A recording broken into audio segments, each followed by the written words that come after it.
राम राम, जय माँ भारती, जय हिंदुस्तान। आप सभी का मेरे YouTube चैनल सत्य साक्षात्कार में हार्दिक अभिनंदन एवं स्वागत है। आज भारतीय जनता पार्टी के अंदर लोकतांत्रिक व्यवस्था और हिंदुत्ववादी नेताओं के विषय को लेकर एक आकलन करने का प्रयास करते हैं और समझने का प्रयास करते हैं कि आखिर भारतीय जनता पार्टी में कौन ऐसे नेता हैं संगठन में या सत्ता में जो ये नहीं चाहते कि दमदार नेता, तेजस्वी नेता, लोकप्रिय नेता, जनता से जुड़े हिंदुत्ववादी नेता और जिनको देश में जनता पसंद करती है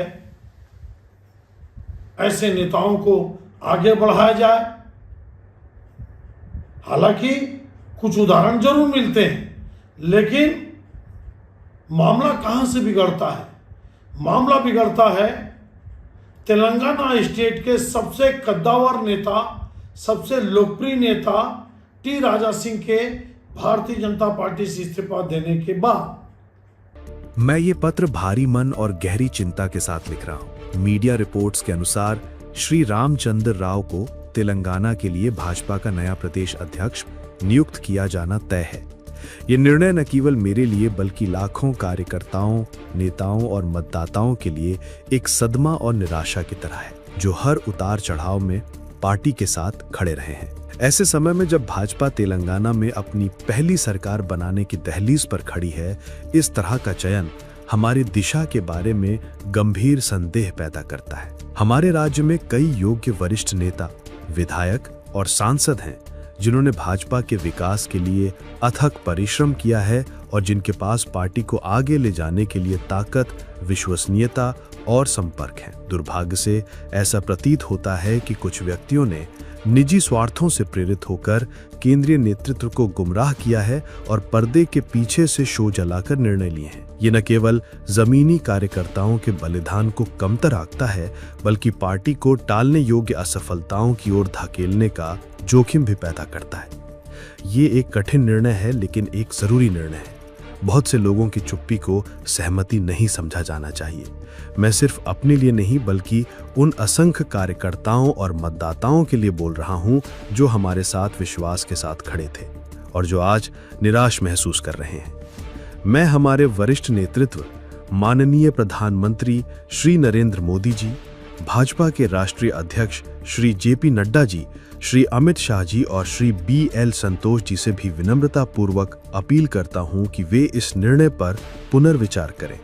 तेलंगाना भाजपा के लिए तैयार है, लेकिन हमें उस अवसर का सम्मान करने और उसे हाथ से जाने नहीं देने के लिए सही नेतृत्व चुनना चाहिए। जय हिंद, जय श्री राम।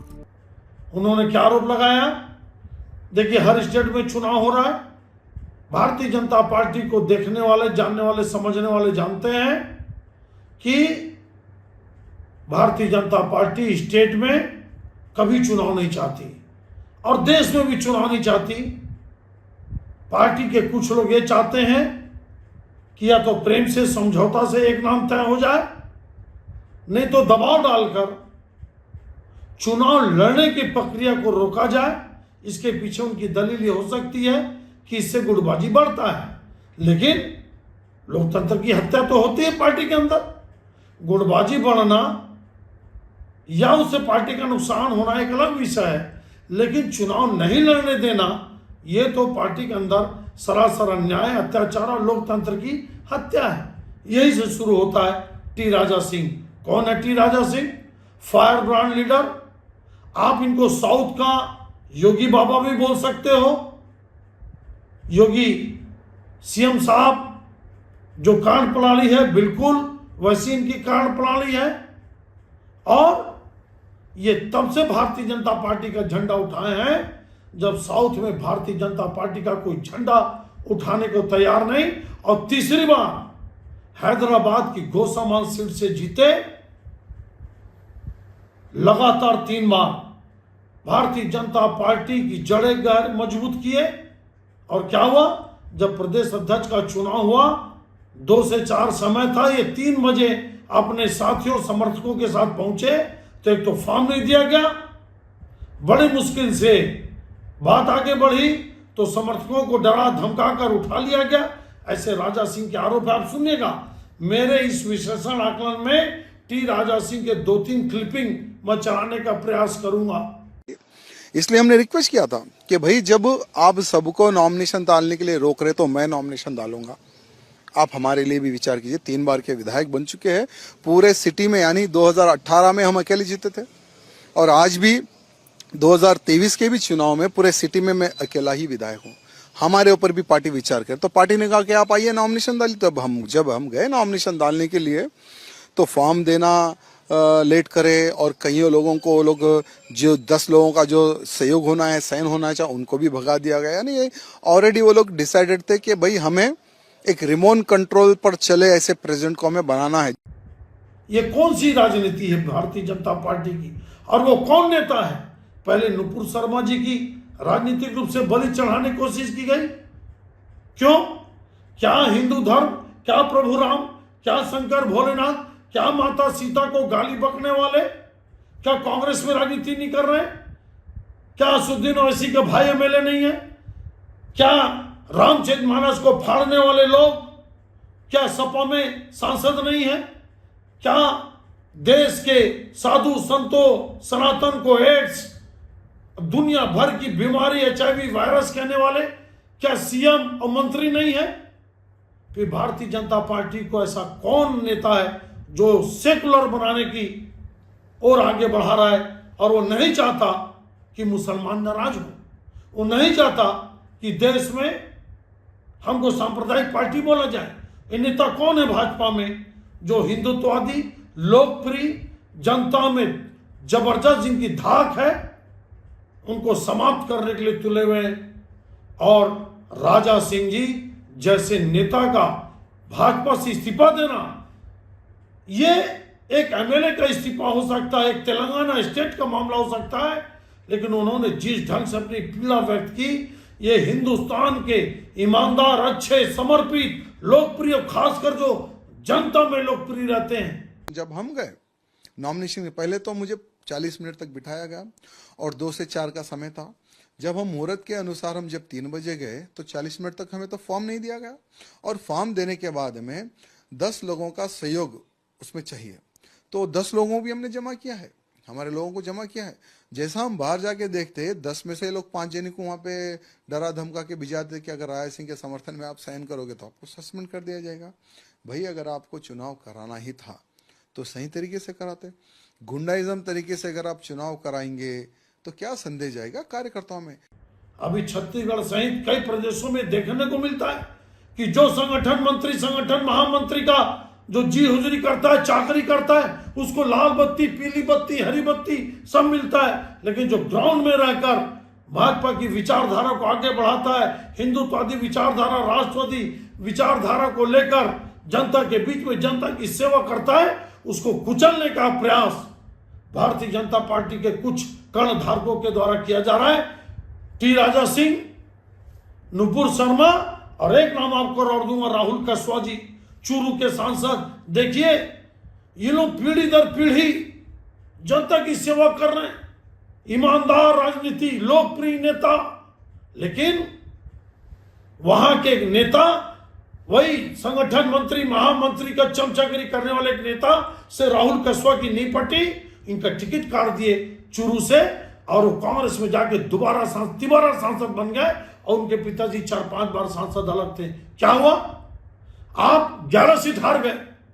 ऐसे ही यही सब मुद्दों से जब जब अच्छे नेताओं की तिलांजलि दी जाएगी तब तक भाजपा को और पार्टी को नुकसान होगा, और लोकतंत्र की साफ हत्या हुई तेलंगाना में। छत्तीसगढ़ की बात करें आप, किस तरह से ताराचंद साहू, स्वर्गीय ताराचंद साहू को कुचला गया, किस तरह से जब बलिराम कश्यप जी को सीएम बनाना था तो उनको नजरअंदाज किया गया, जबकि मोदी जी बोलते हैं कि छत्तीसगढ़ में मेरा कोई गुरु है तो स्वर्गीय बलिराम कश्यप जी हैं। ऐसे ना जाने आपके आजू बाजू सैकड़ों उदाहरण होंगे।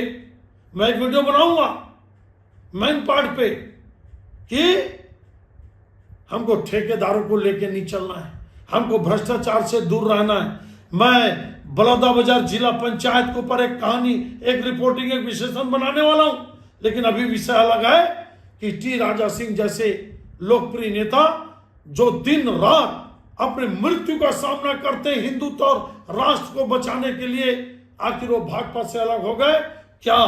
आप भारतीय जनता पार्टी में हिंदुत्ववादी अच्छे नेता और जमीन से जुड़े नेताओं का अब कोई वैल्यू नहीं है क्या? सत्ता के चक्काचौंध में अच्छे कार्यकर्ताओं की बलि चढ़ती चली जाएगी, लोकतंत्र की हत्या करती जाएगी सत्ता के खेल में। आगे तमिलनाडु में देखिए आप 2-3% से 10% वोटों तक ले जाने वाले कुप्पुस्वामी अन्नामलई शानदार नेता को अन्ना द्रमुक पार्टी के कहने से प्रदेश अध्यक्ष पद से हटाने की तैयारी हो रही है ताकि वहां पे मिलकर सत्ता में आ जाए।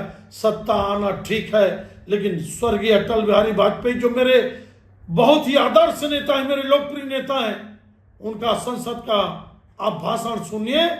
नैतिकता को ताक में रखकर भ्रष्टाचार के आधार पर, बेईमानी और लूट के आधार पर मैं सत्ता को चिमटे से भी छूना नहीं चाहूंगा।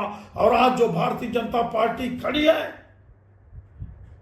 वो स्वर्गीय भारत रत्न दुनिया के सबसे लोकप्रिय नेता अटल बिहारी वाजपेयी की खून पसीने, उनकी वाक पटुता और उनके मेहनत के कारण आज भाजपा का फाउंडेशन और उनका भव्य इमारत खड़ा है। हमको विचारधारा को और ईमानदारी को और सिद्धांत को भी नहीं छोड़ना चाहिए।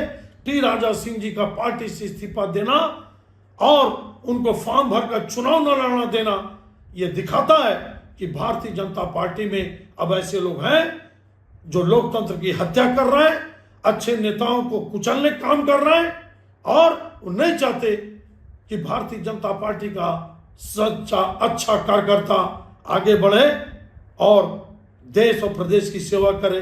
यह आकलन विश्लेषण आपको कैसा लगा? आपके नजर में भी और कोई ऐसे नाम होंगे तो आप बताइएगा, लेकिन ये पराभव की शुरुआत भी हो सकती है। ठीक है, आज सत्ता में है। एक बात और बोल दूं, अगर उत्तर प्रदेश में अगर यूपी में के लोकसभा चुनाव के बाद, जिसमें योगी जी के कहने से टिकट नहीं बांटे, 37 टिकट योगी जी के विरोध के बाद बटी, अगर उसके बाद भी अगर 400 सीट आ जाती तो मेरे को लगता है कि योगी जी को भी सीएम पद से हटा दिया जाता। उसके बाद अलग होता कि योगी जी अपने दम पर एक नई पार्टी बनाते, हिंदुत्ववानी जो पार्टी उनकी थी, हिंदुवानी। और देश योगी जी से अपेक्षा करता है कि अत्याचार अन्याय को योगी जी नहीं सहेंगे। जब भी उनके साथ अन्याय होगा तो उठ खड़े होंगे, जैसे उनके नेचर में, स्वभाव में है। मेरे को लगता है कि अगर 400 सीट आता तो योगी जी को सीएम के पद से हटा दिया जाता, क्योंकि उनको प्राइम मिनिस्टर पद में रोकने की तैयारी, षड्यंत्र अभी से चल रही है। कौन चल रहा है ये आप समझिए, आप भी बताइए, मैं भी समझने का प्रयास करता हूं। यह कौन विश्लेषण आपको कैसा लगा आप जरूर बताइए। अच्छा लगा होगा तो मेरे सत्य साक्षात्कार चैनल को सब्सक्राइब जरूर करिएगा, शेयर फॉरवर्ड करिएगा। आप सबका बहुत बहुत धन्यवाद। जय हिंद। आने वाले सावन महीना की समस्त देशवासियों को, सभी सनातनियों को मैं बहुत बहुत शुभकामनाएं एवं बधाई देता हूं। जय भोलेनाथ, हर हर महादेव। जय हिंद, जय छत्तीसगढ़।